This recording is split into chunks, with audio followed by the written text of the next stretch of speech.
que todo aquel que se queje con justicia tenga un tribunal que lo escuche, lo ampare y lo defienda contra el arbitrario. Diálogos Judiciales es un esfuerzo del Poder Judicial del Estado y Radio y Televisión de Nuevo León para promover y difundir la cultura de la legalidad. Queda con ustedes el licenciado Mauro Zacarías Casimiro, moderador de Diálogos Judiciales. Comenzamos. Sean ustedes bienvenidos a este nuevo programa de Diálogos Judiciales, esta nueva sesión donde trataremos el tema de la prisión preventiva. Es un tema interesante tomando en consideración que muchas personas que son procesadas, que están llevando un juicio de carácter penal, pues son privadas de su libertad por orden de un juez dentro de la prisión preventiva en el sistema tradicional penal, y bueno, esa es una de las medidas que ha cambiado el sistema acusatorio, el llamado de los juicios orales, y que vamos a abordar un poquito aquí para ver el por qué la necesidad de la prisión preventiva o el por qué no de la necesidad de la prisión preventiva, tomando en cuenta estas nuevas modalidades. Para discutir este tema, para ampliarnos el conocimiento de él, hemos invitado a la juez María del Rosario Garza Alejandro, quien es juez de juicio oral penal en el sistema acusatorio de Nuevo León. Muchas gracias, licenciado. Gracias por la invitación. Buenos días. Muchas gracias por estar con nosotros. También el licenciado José Luis Pesina Alcalá, él es juez segundo de control también del sistema penal acusatorio de Nuevo León. Muchas gracias, licenciado. Estamos aquí a la orden, muchas gracias. Bueno, ellos ya nos han acompañado en varios programas de diálogos judiciales, precisamente hablando del tema del sistema acusatorio, un sistema que ha revolucionado a través de una reforma constitucional y bueno, donde Nuevo León ha sido pues punta de lanza desde 2004, antes de la reforma penal, en este sistema acusatorio, y ya ha tomado vigencia los beneficios de este nuevo sistema. Uno de ellos, precisamente, licenciada, es el hecho de visualizar una forma humanista al ofensor, al agresor, al delincuente, por llamar una forma, y también a las víctimas, ¿no? De que este sistema abarca todas estas posibilidades de darle derechos a todos los que participan en el proceso. Sí, bien, yo quisiera principiar por dar a conocer que desde nuestros antepasados, en el 2015 todavía existió una legislación que ya establecía que la presunción de inocencia, que significa la libertad de todo imputado para enfrentar un proceso, es un derecho fundamental, es un derecho con el que nosotros ya traemos nuestra persona. Es decir, que como derecho fundamental, si se respeta como tal, entonces facilita el poder llevar a cabo un proceso en libertad y poder defenderse y poder obtener los medios de prueba necesarios para poder demostrar su inocencia en caso de que así lo sea. Entonces, si partimos que desde entonces existe ya como un derecho fundamental, difícilmente podremos comprender por qué hasta ahora o los últimos años, a virtud de este gran movimiento reformista que se ha dado en América Latina, al tratar de cambiar un sistema inquisitivo a un acusatorio, apenas se le esté dando este reconocimiento al principio de presunción de inocencia, cuando desde hace muchos años y muchas décadas tenemos nosotros el entendido de que es un derecho fundamental. Y como derecho fundamental lo debe de respetar el Estado y, por supuesto, las autoridades que procuran e imparten justicia. Así es de que, siendo así un derecho fundamental el principio de presunción de inocencia, ahora reconocido por nuestra Constitución expresamente, porque antes podíamos decir que de una sana interpretación existía este principio, pero la realidad es de que en los códigos procesales de todos los estados no teníamos medidas cautelares diversas a la prisión preventiva para poder dar respeto a este principio de presunción de inocencia. Y lo que existía era un catálogo de delitos inescarcelables, lo cual permitía que en aquellos que no eran como tal, pudiera permitirse la libertad bajo caución, y era la única manera de que pudieran obtener la libertad. Y entonces, dado a esta situación que prevalecía en toda la República, pues el número de reos en prisión preventiva era increíblemente alto. Hoy por hoy existen estadísticas que ha tenido a bien realizar Guillermo Cepeda Leucona, que es un abogado que ha manejado mucho este tema de la prisión preventiva, sobre todo en estadísticas, y bueno, él dice que alrededor de 95,000 personas actualmente, de 230,000 que están en prisión, 95,000 son aquellas que no tienen sentencia, es decir, que están presos sin recibir todavía una sentencia condenatoria, es decir, con de cierta manera, violación al principio de presunción de inocencia. Y bueno, esto es alarmante y los números, sobre todo, si nosotros tomamos en cuenta el costo que representa la prisión preventiva, bueno, es millonario para el Estado, que bien esas cantidades pudieran invertirse en prevención del delito y no en una pena anticipada como se le puede conocer a la prisión preventiva. Entonces, pues, es un tema bastante... Y que vemos todos los días porque en los periódicos, en los medios de comunicación, podemos ver personas que se les declara inocentes después de 16 meses, de un año de estar en una prisión. Ahora, es importante también ver por qué se da la prisión preventiva, o sea, cuál es el fundamento de que una persona que es acusada de un delito y que sea un probable responsable, como se le conoce, esté en esa situación de estar en el penal sin ser condenado. Muy bien, en principio, felicitaciones por este tipo de programas, que es la ventana que se puede dar ante la comunidad y lo que está sucediendo con el sistema de justicia. Hablar de la prisión preventiva es hablar de un tema pues muy escabroso, pero para tal efecto tenemos que hacer un antes y un después. ¿Por qué? Porque en México la prisión preventiva es una regla. Cualquier persona que se le atribuye la comisión de delito tiene que estar en prisión. Sin embargo, con la reforma que se dio a nuestra Constitución en junio del 2008, se pretende que, como atinadamente lo decía la juez Rosario, tenga vigencia el derecho fundamental. Está consagrado en la Declaración Universal de los Derechos Humanos la presunción de inocencia, porque no se estaba cumpliendo. Entonces, para esa reforma del 2008 tenemos que estar conscientes que se va implementando en Nuevo León de manera gradual. Lo empezamos el año pasado con determinados delitos y cada año va estableciéndose. Y la regla es a la inversa. Toda la persona, aun y cuando es acusada de un delito, tiene que estar en libertad. Y si resulta ser culpable, si la persona no es candidata a determinadas condiciones que establece la ley, entonces podrá tener que ir a prisión, pero la regla es que todavía permanezca en libertad. ¿Por qué? Porque se está consciente que violencia genera violencia. La prisión no es un paraíso, es un lugar en el cual definitivamente están personas que en nuestra sociedad no se supieron conducir. ¿Y qué es lo que pasa? Pues se genera mucha violencia en ese entorno y el resultado es astroz. Por eso la prisión preventiva es excepcional ahora en este sistema. Pero bien, usted comentaba, ¿en qué caso se va a establecer? Se establece, según nuestra ley, fundamentalmente por tres necesidades. La primera es que el sujeto no vaya a ir a juicio, que se evada de la acción de la justicia. El otro supuesto es que ese sujeto sea tan peligroso que puede poner en riesgo la salud física o psicológica de la víctima. Y el otro es que pueda atentar en contra de los testigos. Son los tres puntos que nuestra legislación establece como cuestiones de necesidad de cautela. Y tenemos que aclarar que para la Constitución hace una presunción juris et de jure, que las personas que se les atribuye determinados delitos ya se van a fugar. Esta es la presunción de fuga, que son los delitos de homicidio homicidio doloso, violación, delincuencia organizada, y abre una norma muy amplia porque dice aquellos delitos que se cometan por medios violentos.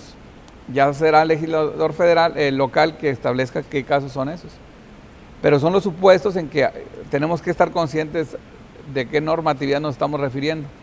Sí, bueno, y aquí lo que vemos es, como usted lo comenta y como comentaba la licenciada Rosario, es precisamente este panorama donde hay una regla muy dura que no se cumple a la persona, cosa contraria ahora a la nueva visión de los derechos humanos, donde las leyes se tienen que interpretar pro persona, es decir, claro, hacia cada uno en particular. Es decir, efectivamente hay una presunción tal vez de que un homicida pues huya, ¿no? Que un delincuente que está en la delincuencia organizada se vaya, o un violador, etcétera. Un presunto todavía caso, porque estamos hablando de previsión preventiva. Pero también puede ser que son personas de la comunidad que ocasionalmente por una razón especial cometen el delito, que esté que tenga mucho arraigo en el lugar y que tal vez no haya mucho peligro de fuga por ese sentido. Entonces, son reglas duras, como lo comentamos, que no permiten al juzgador llevarlas a cabo. Antes de seguir con ese tema que ustedes ven es muy interesante y muy amplio también, vamos a hacer un corte aquí en Diálogos Sociales, nuestro primer corte, donde les decimos, como siempre, que tenemos una página electrónica en el Poder Judicial del Estado de Nuevo León, donde pueden checar toda la información que tenemos, todas las noticias que generamos día con día en el avance en la justicia en nuestro estado, y también, bueno, información que puede ser útil a su vida diaria, como dónde están los juzgados, sus teléfonos, etcétera.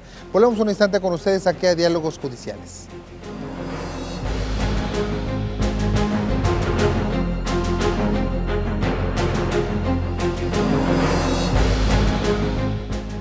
Gracias por continuar con nosotros aquí en Diálogos Judiciales. Estamos hablando de prisión preventiva y para ello nos acompañan los jueces María del Rosario Garza Alejandro y José Luis Pesina Alcalá, especialistas precisamente en este tema del proceso nuevo, del proceso acusatorio, los llamados juicios orales, donde se está visualizando de otra manera la justicia llamada social en otras partes, ¿no? La materia penal.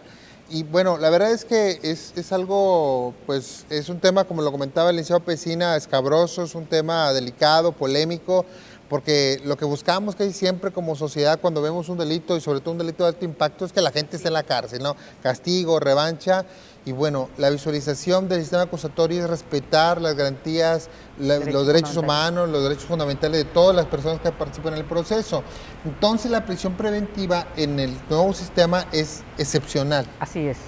La regla en el nuevo sistema acusatorio es precisamente ese. La prisión preventiva viene siendo excepcional. Es la última ratio, es la última razón para imponer una medida cautelar, es la última que se impone cuando podemos tener otras medidas cautelares diversas a esta que puedan cumplir con las finalidades. ¿Cuál es la finalidad? Desde el principio de la imposición de la prisión preventiva, la finalidad era cumplir con un proceso, claro. En el tiempo de la Inquisición, pues era resguardarlo mientras llevaba la pena de muerte, claro, generalmente. Claro. Pero pasado los tiempos, lo que se buscaba era tener a la mano al imputado para poder llevar a acción el proceso, seguir el juicio. Y por otra parte, digo, aunque no lo querramos aceptar, así es. Nosotros vemos que una persona comete un delito y lo queremos inmediatamente un castigo. ¿Y cuál es el castigo? La prisión preventiva. Entonces sí la vemos como una pena anticipada antes de que se le haya dictado esa sentencia definitiva y que esta sentencia cause firmeza para que se pueda considerar a esa persona como culpable. Es decir, ya le quitamos el carácter de inocente y entonces sí, amerita que se le imponga un castigo. Pero no, la sociedad hoy por hoy, y qué bueno que se hacen estos programas, como lo dijo el licenciado Pesina, porque es una manera de difundir una nueva cultura. Esto representa un cambio cultural. El sistema acusatorio viene siendo esto, un cambio cultural que emerge del Poder Judicial o de las instituciones que representan la procuración e impartición de justicia hacia la sociedad, porque es un cambio de paradigma. Aquí, hoy por hoy, tenemos que respetar, y a todos nos gustaría, a nosotros, a usted, a mí, que nos respetaran en primer lugar cuando nos veamos involucrados en un tipo de delito de esta naturaleza como imputados, que nos respeten nuestro derecho fundamental, que es la presunción de inocencia. Yo soy inocente y permíteme demostrarte que lo soy. Y entonces, si las instituciones respeten esta presunción, pues tendremos nosotros una mejor justicia. Por ahí los grandes juristas, sobre todo del derecho garantista, Luigi Ferrajoli, Beccaria, en fin, que han hablado mucho de este tema, siempre han mencionado que es preferible que un culpable esté libre a que un inocente esté preso. Entonces, es en gran medida, parece exagerado, pero ese respeto del derecho fundamental a la libertad, a tu presunción de inocencia, como tal, como derecho humano. Entonces, la manera en que nosotros podemos darle a conocer a la sociedad que así como a nosotros en lo personal nos gustaría que nos respetaran este derecho, pues es lo que estamos tratando de hacer al imponer un sistema acusatorio como el que aquí se está viendo en Nuevo León, en tratar a todo imputado como inocente hasta que concluyamos todo el proceso.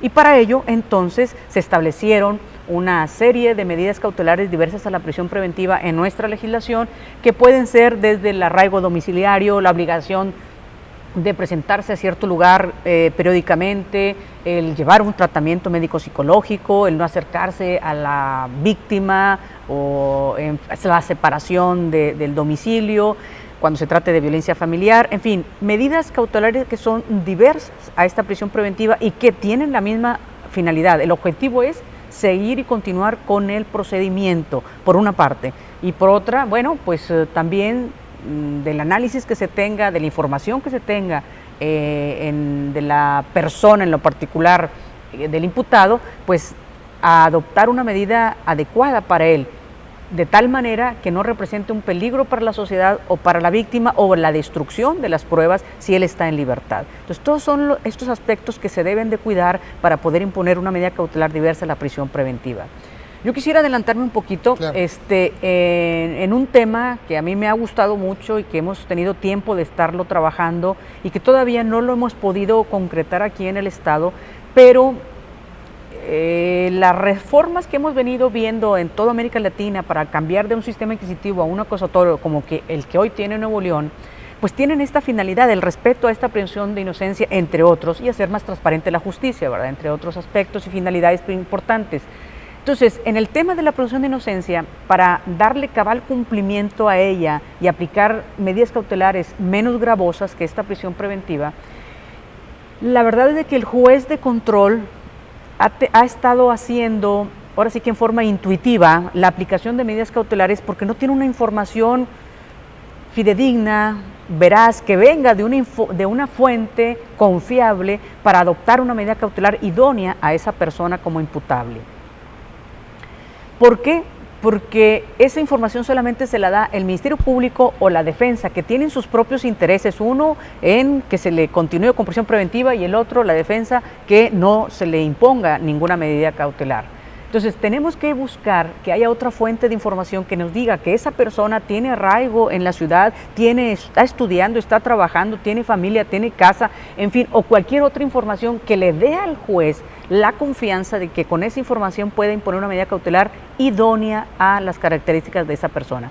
Y esa oficina o esa institución que pueda obtener esa información para aplicar una medida cautelar idónea, sea también la encargada de darle seguimiento al cumplimiento de la medida cautelar que vaya a imponer el juez. Oficina que todavía no tenemos y que estamos procurando establecerla, que debe estar independiente de la Procuraduría y de la Defensoría. Puede estar en Seguridad Pública, puede estar en el Poder Judicial, ¿por qué no?, en el Consejo de la Judicatura, que sea objetiva e imparcial esa oficina para obtener información y para dar seguimiento a ese cumplimiento de la medida cautelar. Pues estamos hablando de que hay una necesidad de no solamente crear esa cultura que usted mencionaba, sino una infraestructura dentro para eliminar todo este concepto de la prisión preventiva. Así es, así es. Y bueno, y en el ámbito de la cultura, pues tenemos que ver los mitos o las ficciones que surgen en torno a la prisión preventiva, el riesgo de fuga o el hecho de que es también una,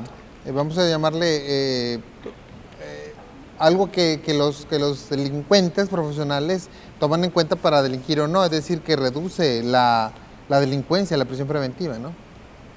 Muy bien, como atinadamente lo dijeron hace un momento, son falsos mitos en relación a todo lo que gira en torno a la prisión preventiva, pero precisamente esos mitos se van generando, pues yo lo advierto, por una cuestión cultural.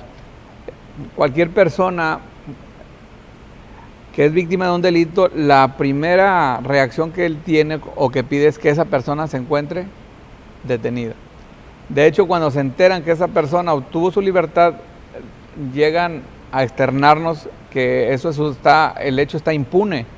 Digo, es que el hecho no está impune, se está llevando un proceso y el sujeto está en libertad, pero la gente no lo entiende por una cuestión cultural. Claro.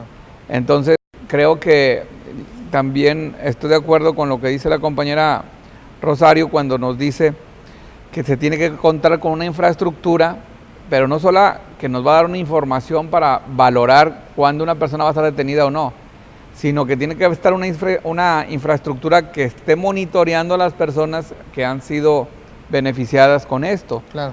¿Por qué?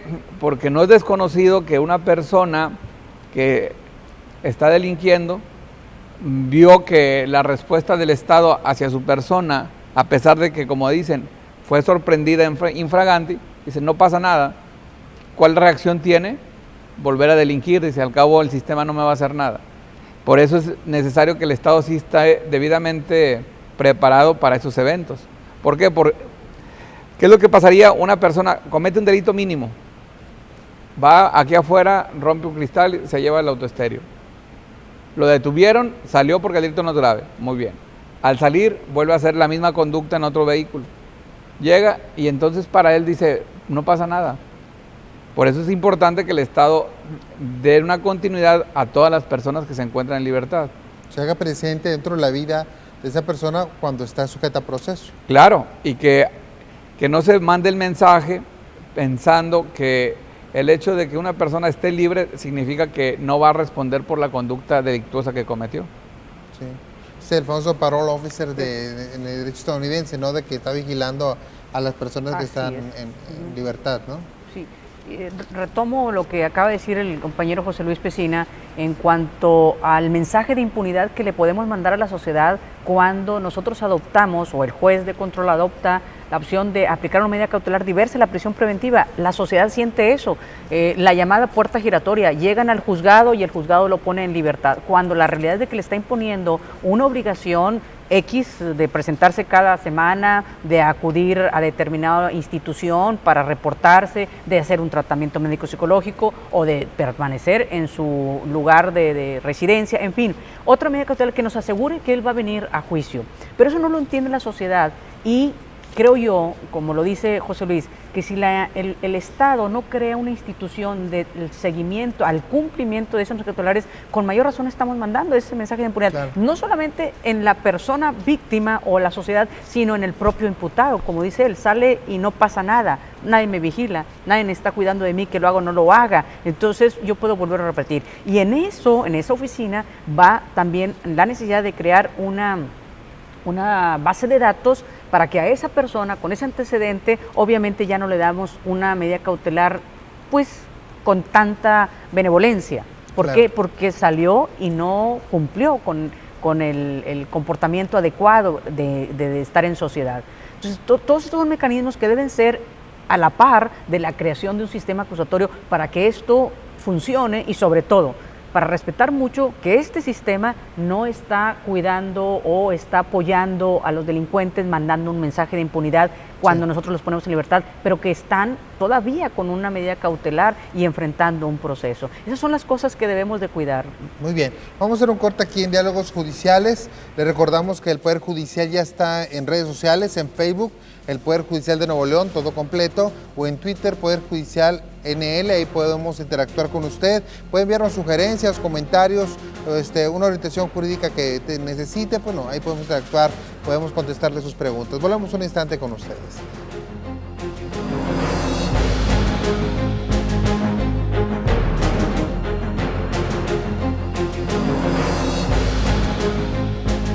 Gracias por continuar con nosotros aquí en Diálogos Judiciales. Estamos hablando de la prisión preventiva. Nos acompañan los jueces María del Rosario Garza Alejandro y el licenciado José Luis Pesina Alcalá, ambos dentro del sistema penal acusatorio, este sistema que beneficia pues nuevas modalidades de impartición de justicia, y entre ellas está precisamente llevarse afuera este concepto de la prisión preventiva como un concepto tal vez no necesario en ciertos delitos. Hay un debate nacional en ese sentido y se basa mucho también en las concepciones del derecho, pero también mucho en la cultura del mexicano. Hay unos mitos que encontré en algunos textos sobre que dicen que la prisión preventiva es necesaria por estas cosas que se han negado a través de algunos estudios. Dice, la prisión preventiva reduce la incidencia delictiva. La prisión preventiva disminuye la inseguridad ciudadana.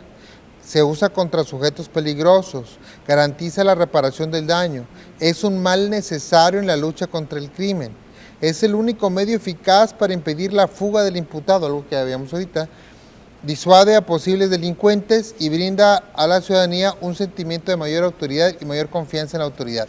Cosas que realmente vemos en los estudios, sobre todo en las estadísticas, que esto no es así como lo comentan estos mitos. Realmente la prisión preventiva no ha apoyado al sistema de justicia penal, sino al contrario, a lo mejor lo ha estancado y a lo mejor ha cometido mayores violaciones realmente. Así es. Sí, los estudios que se han realizado sacando estadísticas de 10 años atrás a la fecha, ha revelado que es al contrario, la incidencia delictiva ha aumentado.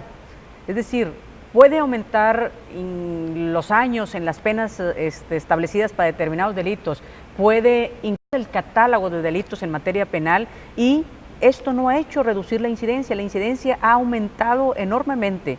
En los últimos 10 años, la incidencia delictiva, que tan es así y es de todos conocido, los penales actualmente están sobre la capacidad que tienen. Están en un 125, 130% saturados de su capacidad. Y bueno, y también hay que preguntarse cuántas de esas personas que están en los centros penitenciarios realmente merecen estar en un centro penitenciario. Claro. Usted lo comentaba ahorita y lo comentábamos también en el sentido de que no hay una autoridad que vigile a los que pueden estar en libertad siguiendo un proceso, pero sobre todo también vemos que de repente falta una autoridad que esté vigilando realmente si las personas que están ahí merecen estar en prisión. A virtud de esa constante, el uso excesivo de la prisión preventiva en nuestros sistemas penales, ha dado pie a que se diga que el Estado, a falta de justicia, lo que ofrece es castigo. Indebidamente debe ser eso, porque digo, nosotros tenemos que ponernos en los zapatos y en la persona de todo imputado. Cualquiera de nosotros puede verse involucrado. Un delito culposo puede suceder. Sí, y vas exacto, en un hecho vial y vas directo al penal cuando puede haber otras medidas cautelares porque debe atenderse el tipo de delito y la persona que lo cometió y sus circunstancias personales para saber si es adecuado imponer, ¿por qué no?, la prisión preventiva. A veces es necesario porque esa persona no ofrece certeza de que va a permanecer en el estado, en la localidad para enfrentar el juicio y va a huir, va a ser un prófugo, puede ser, pero todo esto, qué bueno que existe la facultad en el juez ahora de poder tomar la opción de no aplicar la prisión preventiva, que se le dé a él esa facultad y es necesario que se le ayude al juez con información veraz, fidedigna de una institución confiable en donde él se pueda apoyar y diga, bueno, si me lo está diciendo esta institución es porque él ya hizo la investigación preliminar y ya sé que esa persona aquí vive, tiene casa, tiene familiar, tiene educación, está trabajando, no sé, que le haga saber que con esta información no tenga que imponer una prisión preventiva con todo el costo, no solamente económico, sino colateral por la familia, por todo lo que se pierde, todo lo que se pierde. Es una enorme y nefasta práctica que se hace de la prisión preventiva, es el exceso de la aplicación de la prisión preventiva el que nosotros debemos de evitar y es lo que estamos pretendiendo a través de un sistema acusatorio como este. De hecho, estamos comentando antes de la plática, Alicia Pesina, delitos que se han llevado o circunstancias en otras materias, en materia civil o en materia familiar, que se ha llevado a la materia penal precisamente como un tipo de castigo, hablando sobre todo de la violencia familiar, del abandono de familia, de personas que no pagan la pensión alimenticia, si les acusa ese delito, bueno, si no pagan afuera, pues mucho menos adentro, ¿no? También es cierto que ustedes son unos capacitadores a nivel nacional en este sistema. ¿Cómo ven esa cultura a nivel nacional? Digamos en Nuevo León, pues lo vemos, es un estado progresista, pero hay otros estados que tienen una idea más conservadora, ¿no? Creo que no, la tendencia es precisamente el castigo. Por ejemplo, si hablamos de otros estados, curiosamente el abandono de familia tiene otra nomenclatura, por ejemplo en Yucatán tiene otra nomenclatura, pero si usted verifica el libro de gobierno es verdaderamente alarmante el número de causas penales por ese tipo de delitos. Y son pensiones alimenticias son de 100, 200 pesos por semana y que el sujeto no paga. ¿Y qué es lo que pasa? Los metes a prisión, pues menos. ¿Cómo va a pagar? Menos. Sí. Y es un problema más severo porque ya lo estigmatizaste. Porque sabemos perfectamente que a una persona que es expresidiario se le cierran muchas puertas y entonces laborales. Entonces en ese sentido, desgraciadamente, yo no puedo decir, bueno, en México tenemos una cultura de la no prisión, porque es al contrario, tenemos una tendencia de pretender que a través de la prisión vamos a solventar cuando la experiencia nos dice que lo único que estamos haciendo es agravar la situación. Ya lo comentaban, ahorita tenemos no hay un estado en el que tenga una prisión que no esté al 100%. Uno. Segundo, vamos a ver si están al 100%, en qué condiciones se encuentran los reos. Y entonces es una cuestión bastante severa porque no es desconocido que ahorita las prisiones preventivas se han encargado de reclutar nuevos sujetos que al salir a la sociedad pues son los que van a delinquir. o sea, no es desconocido esto. Otro reto que se tendrá que establecer por parte del Estado es decir que ahora sí se cumpla con el mandato del artículo 18 constitucional, que siempre ha exigido que la prisión se separe un sentenciado de un procesado. Es inadmisible así que en una prisión estén compartiendo el cuarto una persona que está condenada a 50, 60 años de prisión por un homicidio y violación, con una persona que va por un delito de violencia familiar, por ejemplo. O sea, es totalmente ridículo, no existe otra palabra, que el Estado haya tolerado esto en el pasado. Creo que, por eso les decía yo, el antes y después de la reforma, porque la reforma nos está dando una oportunidad de reivindicarnos. Claro, y aparte de esto, estamos viendo también necesidades que son o necesidades compartidas dentro del nuevo y que empiezan a dividir también las funciones. La función de investigación, por ejemplo, la investigación así de juicio, de control de garantías, y la función penitenciaria, cosas que se dan en diferentes organizaciones, pero que suman un todo, es decir, todos tienen que participar en esto, y ahora más con los jueces de control, ¿no? El sistema acusatorio ve la prisión preventiva, pero va más allá, ¿no? Ve también, porque como el juez está inmediato ante las personas, sabe quién delinquió por una cosa, y luego si le vuelve a caer otra vez, sabe también cómo tratar a esa persona. Contacto directo, claro, con sí. las personas, así es. Y bueno, qué bueno que mencionas sobre estas diferentes funciones que tienen los intervinientes en un proceso. Justamente el sistema acusatorio, su nombre significa acusatorio, una separación estricta de los roles. Hay una separación, y entre ellos estamos hablando de la separación de las funciones de un juez de control que prepara el procedimiento, que evita que llegue a juicio, de diversas salidas alternas que pudieran darse, de otros mecanismos, y luego el juez de juicio oral, que ya sin la contaminación previa, más objetivo e imparcial, conoce del desahogo de las pruebas y dicta su sentencia. Y luego tenemos al juez de ejecución, que una de sus finalidades es justamente llevar a cabo la ejecución de la pena que haya establecido el juez. Y aquí yo quisiera mencionar también que sería importante que a este juez se le dieran, pues están plasmados en las leyes, pero no tiene los mecanismos, los brazos para poder cumplir cabalmente con esa misión que él tiene de vigilar que se cumpla la ejecución de la pena, pero también que se cumpla dignamente. Claro. Que pueda tener acceso a esos penales para vigilar que el cumplimiento de la pena que se le impuso a determinada persona se haga con dignidad, porque tampoco podemos estar permitiendo una doble pena. Está privado de su libertad, pero adentro sabrá Dios qué está sucediendo. Claro. Yo sé que esto es muy grave, es muy costoso también poderlo hacer, pero como lo dijo nuestro compañero Pesina, el sistema acusatorio nos está brindando la oportunidad de reivindicarnos para con la sociedad, de hacer mejor las cosas. Y una de ellas es el cumplimiento y la vigilancia en los penales de qué es lo que está pasando. La estricta separación también de aquellos condenados, como lo dijo, no es por mandato constitucional, y no es nuevo, esto no viene del sistema acusatorio. Hace mucho que existe que la separación de los condenados con los que están en prisión preventiva debe ser estricta, cosa que no se cumple precisamente por la falta de infraestructura. Los penales están saturados. Sí. Así es. Vamos a hacer un corte aquí en Diálogos Judiciales, estamos hablando de prisión preventiva. Le recordamos también que el Poder Judicial del Estado tiene un programa de radio en Radio Nuevo León, en el 1510 AM, la radio alternativa, todos los miércoles a las 8:30 de la mañana. Acompáñenos, tratamos temas como este, interesantes para ustedes, que pueden ser aplicados a su vida diaria. Lo recordamos, de 1510 AM, la radio alternativa, 8:30 de la mañana, todos los miércoles. Ahí los esperamos. Volvemos un instante con ustedes.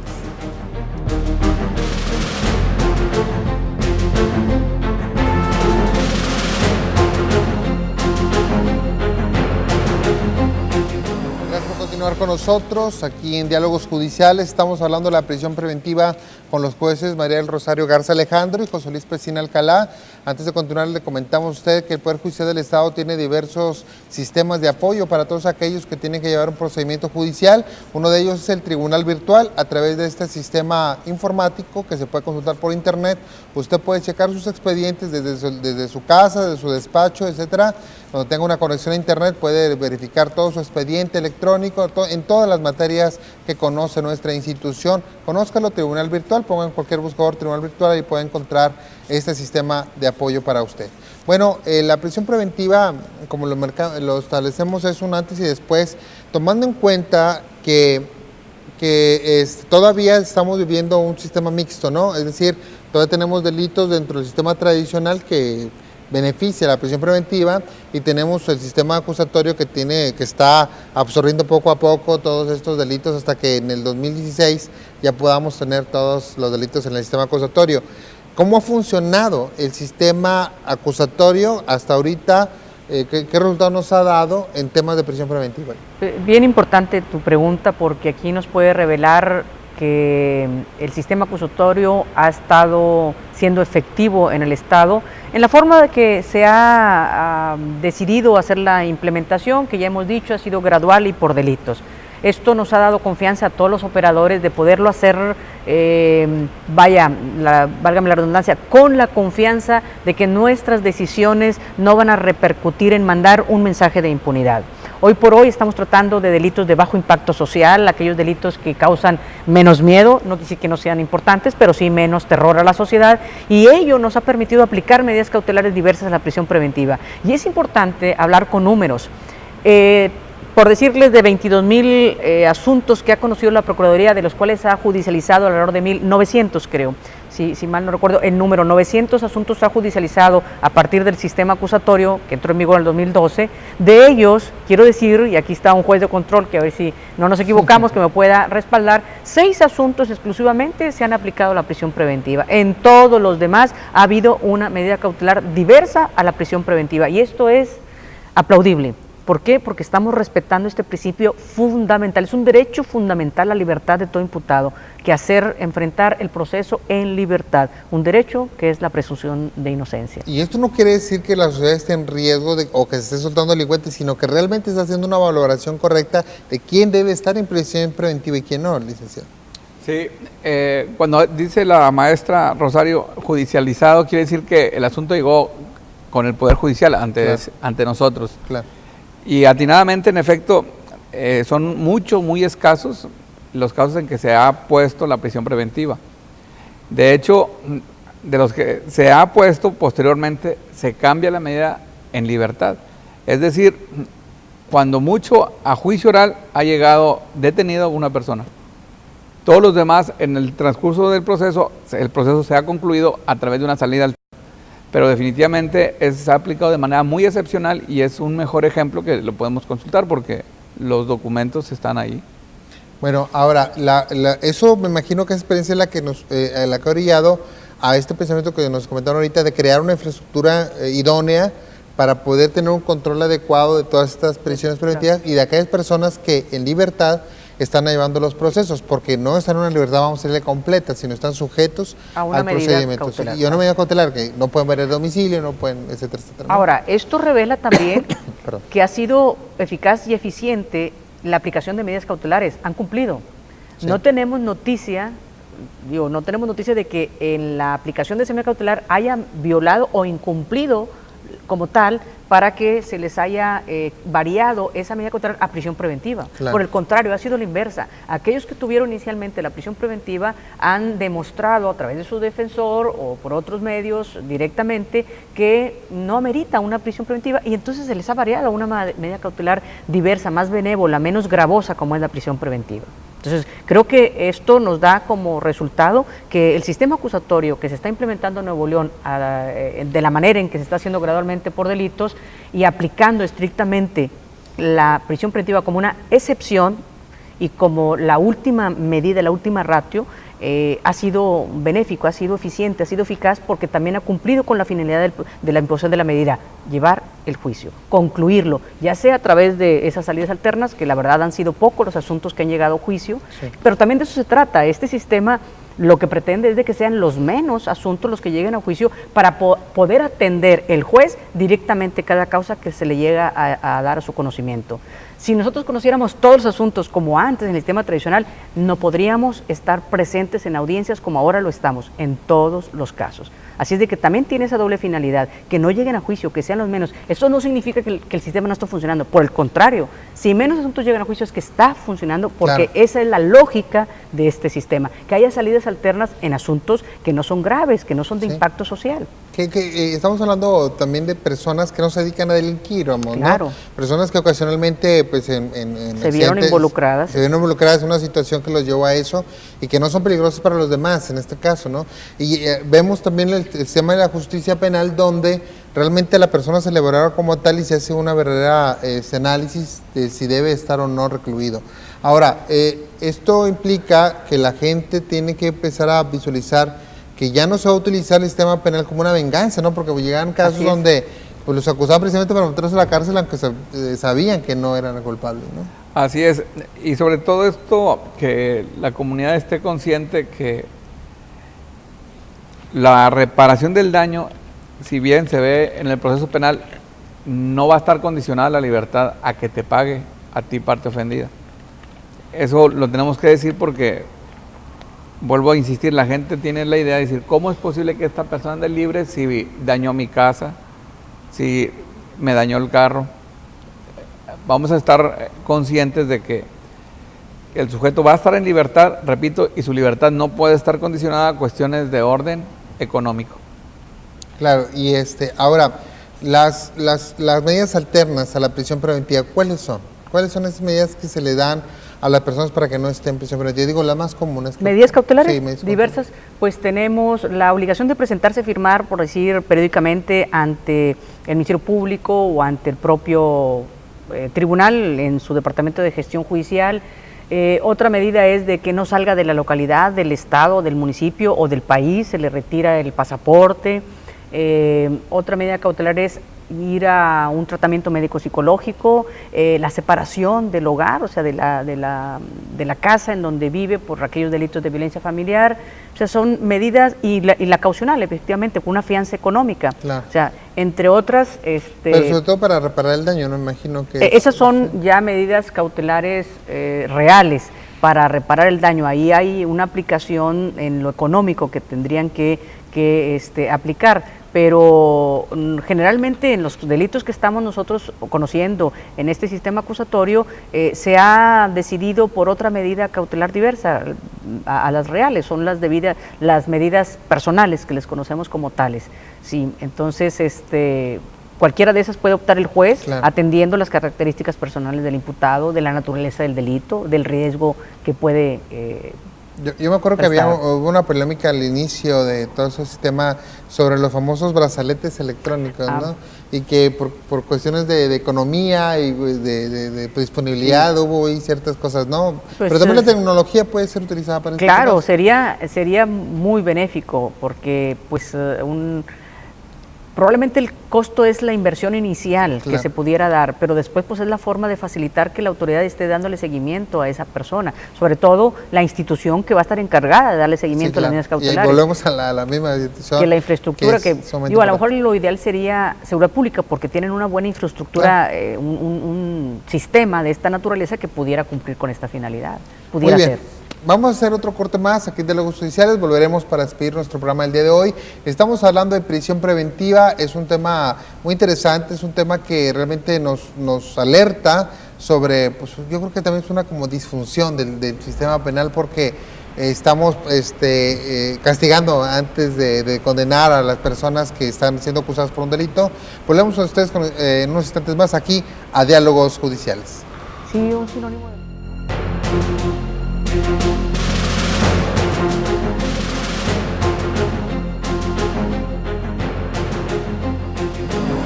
Gracias por continuar con nosotros en Diálogos Judiciales. Estamos hablando de prisión preventiva y bueno, yo creo que la mayoría de los abogados o los que estamos en el sistema de justicia alguna vez nos preguntan ¿y por qué le dieron 7 años al que se robó un kilo de barbacoa, no? ¿Cómo nos ha costado ese estigma, ¿no? del muchacho que se robó, cometió ese delito? Lo que pasa es que la gente tiene una percepción cultural de la prisión como un castigo, ¿no? Y nosotros, cuando le damos prisión preventiva o cuando el sistema de justicia le da prisión preventiva, lo está castigando realmente. O sea, ya hay un castigo y todavía ni siquiera se queda el proceso anticipado. Entonces, la verdad es que proteger a las personas que, como usted le decía, es mejor tener afuera un culpable que tener adentro un inocente, pues entra en una ponderación de derechos fundamentales, ¿no? Si la prisión preventiva hubiera sido como un mensaje para evitar que se siguieran cometiendo delitos, estuviéramos en otras condiciones. Claro. El país, por el contrario, la incidencia en la criminalidad ha aumentado. Entonces, aun y cuando tenemos asignados los penales, están sobre su capacidad del 100%, hablamos de un 120%, 130 mínimo en algunos de los estados, como de prisión preventiva, de prisión de reos, pues entonces no tendríamos ese resultado si esto fuera así. Si esa prisión preventiva hubiera mandado el mensaje de que ya no cometan delitos, pues estuviéramos en otras condiciones. Y esto no ha sido así. Quiere decir que estamos equivocados, errados en esta solución al problema de la delincuencia. Claro. Tenemos que buscar otras formas de prevenir el delito. Y por ello es importante que si nosotros atendemos que se invierte tanto dinero en la prisión preventiva y ese dinero, en lugar de prisiones preventivas, lo estuviéramos aplicando en prevención de delito, entonces pudiéramos ver mejores resultados que los que ahorita nos está brindando la prisión preventiva. No ha cumplido con la finalidad que dice el Estado que tiene. Bueno, y esta reivindicación viene precisamente acompañada también de una demostración, es decir, dar datos duros de cómo realmente la prisión preventiva no era necesaria, como el que acabamos de ver en el segmento anterior. Realmente el sistema de justicia en esta gradualidad por delitos nos está permitiendo no solo ganar experiencia, sino también demostrar que el sistema acusatorio es viable y sobre todo da resultados, yo creo que más idóneos para la sociedad. Claro que sí. Y sobre todo estar conscientes de que en los casos en que se va a imponer la medida preventiva de esta prisión, antecede un acto probable de participación. O sea, cuando el Estado decide ejercer la prisión, es porque hay datos que revelan que probablemente ese sujeto pudo haber intervenido en ese hecho, pero tenemos que estar conscientes de eso.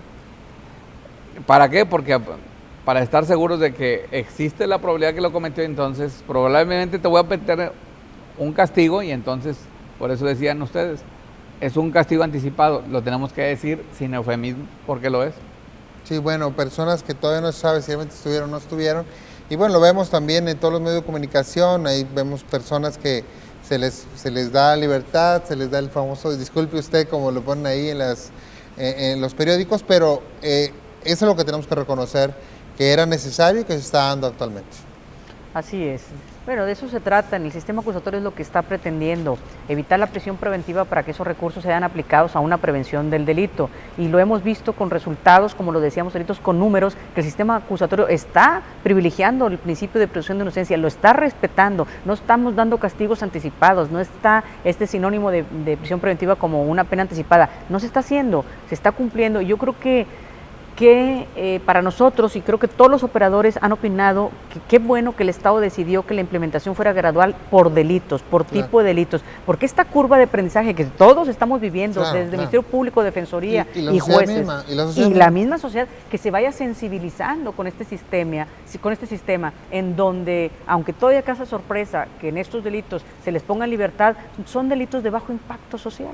El tiempo que le estamos dedicando, que debemos dedicarles a aquellos que nos dan miedo, el secuestro, la violación, el homicidio, en donde los recursos del Estado deben aplicarse para evitar esos delitos. Estos, que son de menos impacto, bueno, pues nos están dando la posibilidad de aplicar atinadamente las opciones que tenemos en medidas cautelares diversas a la prisión preventiva. Es decir, se está respetando el principio de presunción de inocencia como un derecho fundamental. Esto se oye muy bonito y yo tengo que decir que frente a esto tenemos una excepción a la regla de la presunción de inocencia y está desde la Constitución, como lo dijo el licenciado Pesina, el Estado también lo tiene, debemos de reconocerlo y por eso hemos estado haciendo esta implementación gradual, pero lo que tenemos que resaltar es de que los resultados son eficientes, ha sido eficaz el sistema acusatorio en el respeto de la presunción de inocencia. Muy bien, de hecho, como le digo, es un tema muy amplio, es un tema muy interesante, yo creo que debemos profundizar más para que usted también lo conozca más, porque al final de cuentas los miembros de la sociedad todos podemos estar en esa situación, desafortunadamente. Sí. Pero bueno, vamos a hacer un comentario final para despedir nuestro programa, licenciada, tomando en cuenta que todavía falta mucho por hacer. Y bueno, pero al final de cuentas, como decía Einstein, ¿no? Pues la verdadera locura es querer resultados diferentes haciendo lo mismo. Aquí está haciendo cosas diferentes y se están obteniendo resultados distintos. Por supuesto, hemos hecho cosas muy diferentes, hemos cambiado, en primer lugar, nuestro chip, como le decimos, porque nosotros estábamos muy fuertemente arraigados en un sistema en donde la prisión preventiva era la regla. Creo que esto es lo importante. Estamos actuando diferente, haciendo diferente las cosas, todos los actores están muy involucrados, tenemos reuniones interinstitucionales constantemente para saber en qué estamos fallando y qué debemos de cambiar. Y los jueces de la misma manera, reuniones semanales para ver que esto está funcionando, que lo que estamos aplicando está funcionando en beneficio del ciudadano, del justiciable.